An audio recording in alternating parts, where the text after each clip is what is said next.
বাহ, এই দাদার বাড়ি? আমার বাড়ি সারাগড়। সারাগড়ে। এখানে প্রতিদিন আসেন? প্রতিদিন। বাসি কবে থেকে বাজান? 17 থেকে বাজে। কি এটা এছাড়া আলাদা অন্য বাসিও তো আছে? বানাই বাসি। ও নিজে বানাও? নিজে বানাই। ও আচ্ছা। নিজে বাজাই। কোনো ফাংশন টাংশনে বাজাও গানের গানের সাথে? না, এমনি নিজেই বানাও। এখানে কবে থেকে আসছো যে ভুট্টা নিয়ে, ভুট্টার ব্যবসা? ভুট্টার ব্যবসায় 10 বছর আগের থেকে বেচছি, কিন্তু বাসি বাজাচ্ছি এই বছর খানিক।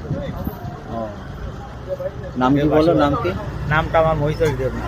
আচ্ছা, সারাগড়ে বাড়ি? আচ্ছা। ভালো লাগে একটু গান বাজনা শোনাই। বাহ, সময়টা কেটে যায় তো। হ্যাঁ।